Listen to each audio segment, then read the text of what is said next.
So can you all actually feel that difference and see why people prefer to use one as opposed to the other? So most artists will use a sketching pencil when they're familiar with it, and they don't necessarily like the transition to a wax-based pencil.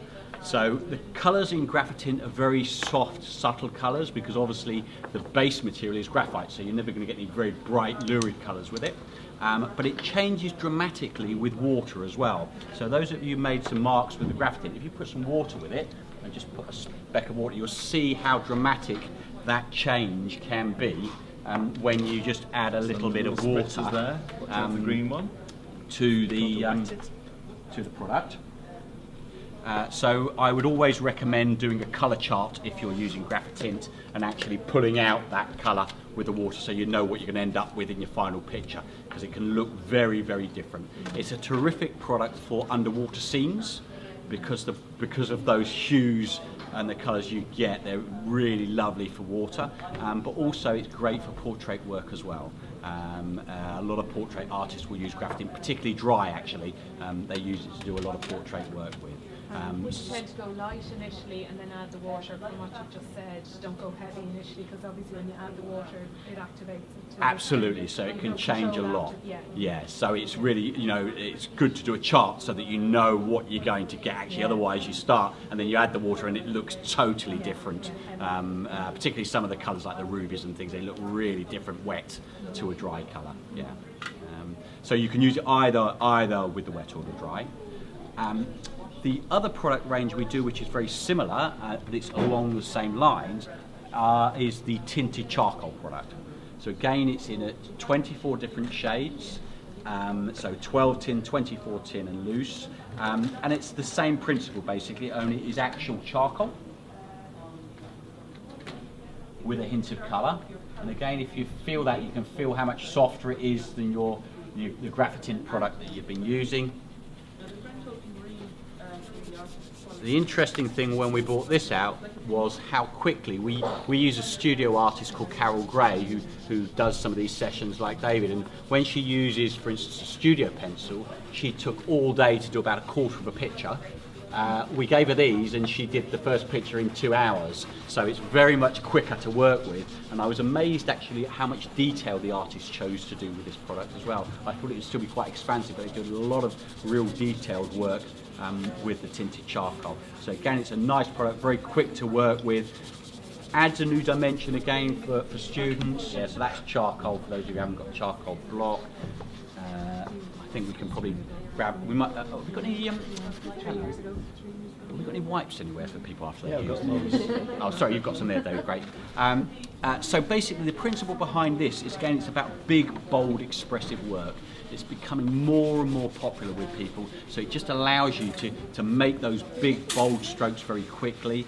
It's being used a lot for portrait work in the UK and studies of movement, again, because it's big and chunky, it's very quick and expressive to work with. Live drawing for movement, yeah, absolutely fantastic for that. It's also, it feels beautiful and it's lovely, again, if you put a little bit of water down, it feels really nice when you work into water with it as well. The other thing about these two, Peter, is although they're big and chunky, it gives you the opportunity to make very, very broad, as Peter said, gestural marks. But once again, like the Inktense, you can produce the finest, most delicate of lines, and simply by moving it around, you get such an expressive kind of range of textures appearing. And then used with one of the blending sticks, you can do that sort of defocusing edges, blend them straight into the paper, and then draw over the top of it. It just cancels out the black. So a great pairing. It's almost like there is some kind of family relationship. Oh, yeah, I don't mind it. Family similarities. Pull it across the surface and make some notches in it, and it just allows you to get texture very simply, and there's 4 different patinations. So it's just a very quick way of getting the texture down rather than drawing 2 or 3 lines. So that's the groove cube. This guy is a sprinkler. Again, you can either use it to work into water. So So if you're doing sand, centre of a flower, anything like that, very, very quick and easy to get some texture into the picture. And as Helen said, you can mix this with other media, so you might use this and then you might use watercolour on top to go and work on top of that. And you can wash that out totally as well with water, should you wish.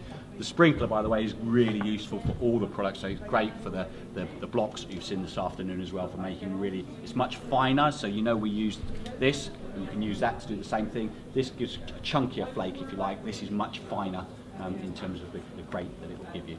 You can also use that one for Parmesan cheese. You can't use this, I'll tell you what you can't use this for. Cappuccino, putting your chocolate on. I tried it, it doesn't. It's the wrong size grate, it doesn't work for cappuccino, but hey ho, you can't have everything, huh? Other kind of accessories which we sell a lot of, that you may or may not be selling. This one obviously sits quite closely with all the charcoal type products we do, which are the paper stumps. Now there is a difference between our paper stumps and some of the others on the marketplace. You've got to look out for the very cheap ones.